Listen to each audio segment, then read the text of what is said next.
Anya ngay garod. Maang garden mo Nasa 5 toneladang carrots ang itinapon na lang ng mga magsasaka sa Tublay, Benguet. Kanila, better luck next time kung magtatanim pa ulit. Lugi raw kasi kung susubukan nila itong ibenta. Ganito rin ang hinaing na magsasakang namigay ng 10 sako ng carrots sa Barangay Dominican Hill at Mirador Hill. Bineberipika pa ng Department of Agriculture ang ulat na ito kaya tumanggi muna magbigay ng pahayag ang kanilang tagapagsalita. Ayon sa Samahang Industriya ng Agrikultura o SINAG, nasa 3 hanggang 10 piso ang kada kilo ng carrots sa Benguet base sa kanilang monitoring. Maraming supply ngayon kaya bumagsak ang presyo. Siguro contact natin yung FTI kung pwedeng mag-allocate ng spasyo para dito sa mga carrots, no? And para mailagay sa tamang temperature para at least hindi malugi ang ating mga magsasaka.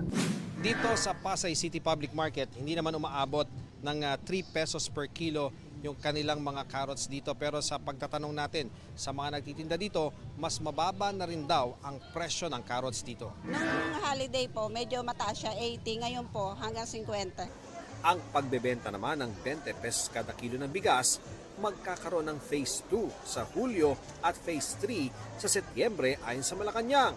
Pero kung marami ang masaya na mas papalawig pa ang programang ito, ang ilang nagtitinda umaaray sa pagtumal ng kanilang benta, gaya sa ilang pwesto sa Mega Q-Mart kung saan 40 pesos kada kilo ang pinakamurang mabibiling local rice, depende sa klase. Gano'n ho kalaking tumal?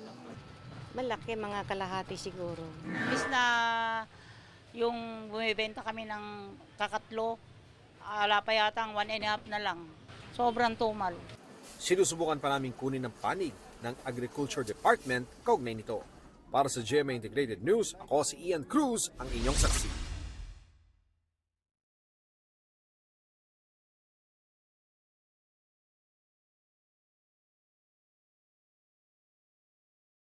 Mga kapuso, maging una sa saksi.